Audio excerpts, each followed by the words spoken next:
A Delegacia Regional do Sinsprev, Sindicato dos Previdenciários, juntamente com o Fórum Popular de Saúde e o Instituto Conhecer a Cidadania, realizaram no dia 1º de maio, Dia do Trabalho, um debate para abordar alguns temas relacionados à classe trabalhadora brasileira. Na oportunidade, esteve em pauta o fim da escala 6 por 1, precarização do trabalho com a pejotização, inteligência artificial e relações do trabalho. O debate contou com a presença de mais de 40 participantes, de Barretos, São José do Rio Preto, Franca e Presidente Epitácio, e aconteceu na sede da Delegacia Regional do Sinsprev de Barretos. O Cláudio Machado fez uma avaliação deste debate. A gente ficou muito contente, né? Porque a proposta, a ideia era colocar aqui para a nossa cidade, para a nossa região, um tema que é muito caro e que todo mundo sente, né? Que é a questão do excesso da jornada de trabalho. E você tem uma jornada de trabalho de pessoas que hoje têm registro em carteira, são servidores públicos, mas a maioria da população nem tem esses registros, nem tem esses direitos. Então são jornadas hoje absurdas, né? E hoje está focado que é o fim dessa chamada escala 6 por 1, né? Que as pessoas não têm tempo, não têm dia para descanso, para lazer, para passeio, para recuperar um pouco a sua saúde mental, junto com a sua família, com seus amigos. Então, quando a gente discute a jornada de trabalho, quando a gente discute o excesso do trabalho, no mundo hoje, que existe tanta tecnologia, no mundo hoje, né, que tem tanta facilidade, mas a exploração parece que aumenta. E isso é uma coisa que sempre esteve na história da classe trabalhadora. O 1º de maio origina pela luta pela diminuição da exploração e da jornada de trabalho de mulheres e homens. Então hoje a gente traz esse tema, que é um tema que está sendo debatido em todo o Brasil, e a gente fez um bom debate aqui em Barretos, com presença de pessoas de outra cidade, e a gente vai dar continuidade nessa luta e vamos ampliar e chamar toda a população, né, as entidades, que é uma luta justa, humana e necessária. Durante o evento, vários debatedores e debatedoras expuseram as suas opiniões a respeito do tema, principalmente do fim da jornada 6 por 1. E por isso, o debate da escala 6 por 1, ele na verdade é um debate de como melhorar a vida dos trabalhadores. Mas nós temos que ter clareza que ainda vai estar no marco do modo de produção capitalista. E o modo de produção capitalista nós vivemos, e aí o nosso desafio e a contradição é que nós estamos caminhando com um beco sem saída se nós não pautarmos a necessidade de destruir o modo de produção capitalista. Porque a reivindicação do fim da jornada 6 por 1 nada mais é, gente, que em uma semana, que tem 7 dias, o trabalhador não ter só um dia para descansar. Porque esse só um dia, ele sequer tem como resolver um problema que ele tem no dia a dia, que ele vai resolver no dia que ele não trabalha, mas ele sequer tem um dia para ter a sua relação de lazer. E dentro das organizações sindicais, inclusive, tem organizações sindicais, principalmente do setor do comércio, que é contra o fim da escala 6 por 1. A respeito da jornada de trabalho da escala 6 por 1, eu percebi que a senhora... Qual é o seu nome? Maria das Graças. Maria das Graças, que a senhora estava pensando a respeito. Quem que é esse trabalhador da escala 6 por 1, né? Eu imagino que no perfil da nossa cidade nós temos muitas pessoas que trabalham nessas condições da jornada 6 por 1. Eu mesmo, minha família, tenho várias. Né? É aquele trabalhador, aquela trabalhadora, muitas vezes do sexo feminino mesmo, né? Que está lá trabalhando no caixa do supermercado, né? É aquele trabalhador, aquela trabalhadora que está lá no shopping, né? Que está no comércio, está geralmente na área de serviços. Né? Nós vamos ter esses trabalhadores que estão em condições assim, mais precarizadas de trabalho, né? Que tem poucos direitos, que estão numa situação instável, que trabalham demais. Né? E depois de muitos anos nessa escala, sendo com uma folga, sendo rotativa, folga, né? Eles sempre perdem, por exemplo, um fim de semana com a sua família, sempre perdem um aniversário, um feriado, está sempre trabalhando. Eu mesmo tenho pessoas na minha família que nunca estão presentes por conta dessa escala. E é por isso que a gente diz que a escala 6 por 1 é uma escala deshumanizadora, né? Porque tira da gente justamente essa convivência humana, né? Tira da gente tempo de lazer, tira da gente tempo com a nossa família, tira da gente a oportunidade de estudar, de melhorar, de se desenvolver em outras áreas, né? De buscar melhores condições de vida. Porque o trabalhador, ele nunca ganha, ele sempre perde menos, ele deixa de perder menos. Não é uma vitória aquilo, porque aquilo deveria já ser de pronto dele. Então, ele deixou de perder mais. Então, a minha fala vai em homenagem às mulheres. Porque nós homens, não que a mulher seja sexo frágil, isso é mentira, mas vocês vão entender mais pra frente. Por que isso? Porque isso vai trazer, de fato, um alento para elas. Porque a gente, homens, a gente trabalha dia e noite, sol e quente, não que a mulher não trabalhe também. Mas por uma questão única, só a mulher faz. Ser mãe. E quem é mãe vai saber o que eu estou dizendo. Você pode ter um marido em casa, mas a dupla jornada é de vocês. É de vocês. Nossos jovens não conhecem a nossa luta que nós fizemos nesses últimos 30 anos. Converso muito com o pessoal da saúde e sou muito cobrado pelo pessoal da saúde, principalmente a relação dessa precarização. A Zilmara, o Cláudio, Zé Geraldo, tenho conversado muito com eles sobre a questão do estresse, da depressão. Por que tantas doenças laborais no dia a dia dos trabalhadores? Por quê? Porque essa concentração, essa pressão sobre que eu preciso trabalhar, eu preciso ganhar dinheiro, eu preciso me sustentar nesse sistema capitalista, e muitas vezes estão caindo, sim, nessa ansiedade, nessa depressão, e trazendo mais gastos. Os postos de saúde que já são precários. E quando a gente fala de Barretos dentro de São Paulo, dentro do interior paulista, pior ainda. Nossos trabalhadores, cada vez mais, estão doentes. Acredito que todos nós aqui somos doentes. A gente vem adquirindo, além de doenças físicas, doenças psicológicas, pós-pandemia, a gente continua aceitando migalhas. Barretos, a cidade que é, então o salário mínimo que tem. O salário que tem nessa cidade desincentiva todo e qualquer trabalhador.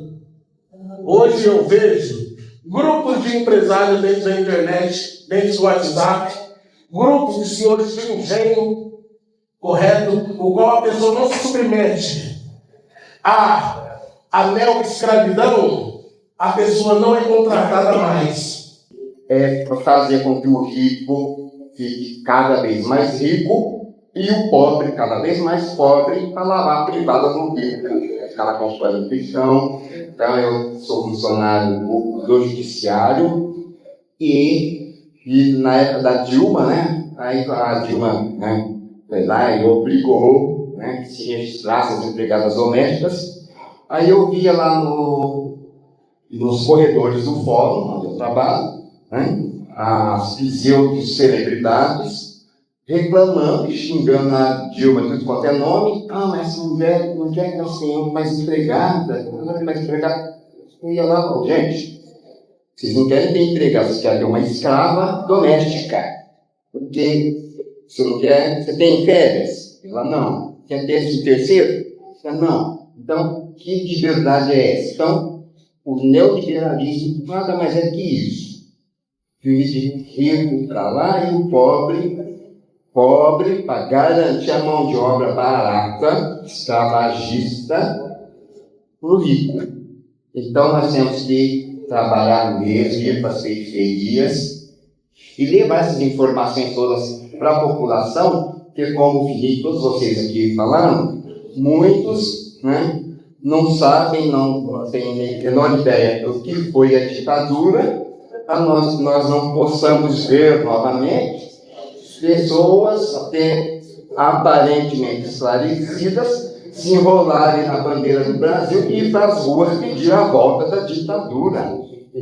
Porque existe uma lógica em que o capitalismo reproduz miséria, aumento da pobreza, é produto do capitalismo, destruição do meio ambiente e acúmulo de riqueza.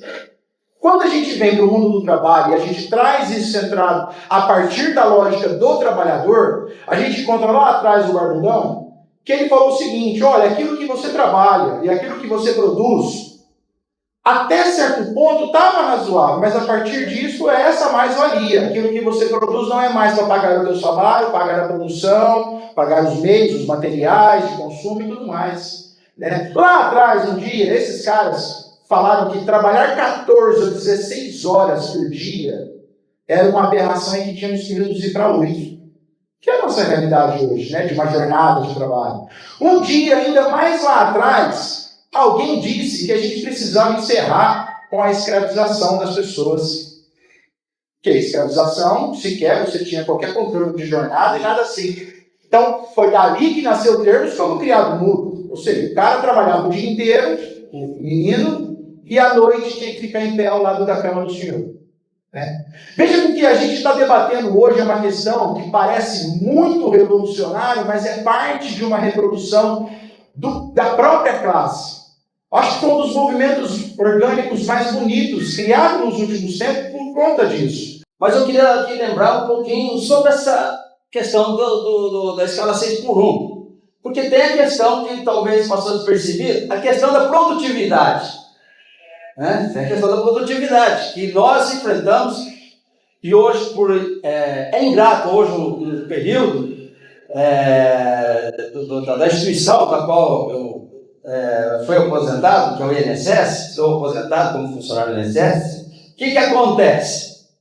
Lá nós enfrentamos uma luta muito árdua. Desde 1988, o Cláudio, o Gilberto e outros companheiros aqui, né, que fizemos esse enfrentamento, ficamos por 40 e poucos anos, 30 horas semanais. Mas estamos enfrentando agora um problema que é a questão da produtividade. O governo ele propõe para os funcionários trabalhar em casa, usando a sua própria energia, usando o seu equipamento de trabalho, do computador, enfim. E a pessoa entende, acha na concepção dele, que acha que isso é maravilhoso. Mas está lá, né, em casa, o filho também está lá em casa e tem uma dificuldade para poder ter um raciocínio, porque inclusive na própria Previdência Social, as pessoas precisam ter um tempo de concentração, né, para poder conceder um benefício, homologar um benefício, tal. Então tem mais essa também, que é a questão da produtividade. Eu queria trazer um pouco aqui a ilusão do chamado empreendedorismo. Tá?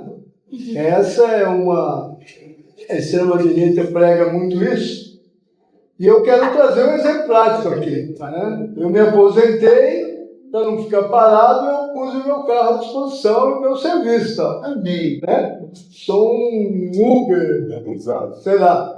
Interessante. Gente, é uma enganação pura, né? Enquanto você só abastece, é uma coisa. A hora que você para o carro na oficina, aquele pouquinho que você acha que ganhou, foi embora, né? Não deu para nada. E aí te leva a trabalhar dia e noite, final de semana, você fica preso àquilo. O Brasil ainda tem um contingente grande de desempregados. Aqui na época, mais de 3 milhões estão dispostos a trabalhar e não oferecem empregos apenas em regiões metropolitanas, pela pesquisa dos IES. A proposta de redução de jornada de trabalho das atuais 44 horas semanais para 40 horas semanais, sem redução dos períodos anuais, tem potencial de gerar um limite de mais de 2,5 milhões de empregos, assim, reduzindo assim o número de desempregados da época, tá? 2009. Ainda, de acordo com os dados do PED, um percentual muito grande de trabalhadores que realizam horas extras. Em média, 40% dos trabalhadores brasileiros cumprem jornadas com mais de 44 horas, superando assim a determinação legal em alguns setores, como o comércio, esse percentual chega a 60%. Os nossos problemas, aquilo que a gente enfrenta na questão do mundo do trabalho, da perda de direito trabalhista formulada por uma ideologia dominante que está varrendo a Europa e o mundo com sua ideia do não trabalho, né, como forma de produção de riqueza. E é nesse sentido que a gente precisa discutir como a gente restaurar os nossos direitos e como construir novas condições de trabalho e novas relações de trabalho para este novo tempo em que as tecnologias estão avançadas e que a gente precisa garantir que o trabalho seja o ponto central da construção de riqueza socialmente produzida neste país e em todo o mundo. O governo conseguiu nos dividir em classes e todas as negociações que hoje são feitas, elas são praticamente, vamos assim dizer, individuais, setoriais, entendeu? Isso dá uma dificuldade enorme. Isso muito grave. E, por incrível que pareça, a gente não está conseguindo fazer essa aglutinação mais. Está muito difícil para nós trabalhadores, igual você está propondo aí, para que os sindicatos trabalhem nessa linha. Seria essa linha o viável e o possível da gente fazer isso. Mas nós não estamos conseguindo. E é muito simbólico, no 1º de maio, a gente fazer essa discussão que nós estamos fazendo, principalmente contra a jornada excessiva de trabalho. Principalmente hoje aqui, da questão que a gente chama da escala 6x1. As pessoas trabalham 6 dias e só querem para descansar. Embora tenha uma parte da população que às vezes nem isso quer. E se a gente pegar história para história, por que surgiu, né, ou por que dedicaram o dia 1º de maio ao dia do trabalhador e da trabalhadora, foi uma greve de Chicago, em 1886, e que houve a morte, né, assassinato por julgados, alguns líderes operários. E a principal jornada na época era a questão da jornada excessiva de trabalho. Se a gente pegar o porquê, né, a marca do Dia Nacional das Mulheres, a principal questão também com o assassinato das operárias nas fábricas era por causa de jornada de trabalho. Então, a questão da jornada de trabalho, obviamente, essas duas datas são as datas que simbolizam, mas todo mundo sempre teve luta, uma das principais, principalmente com o advento do capitalismo, sempre a questão da jornada excessiva de trabalho.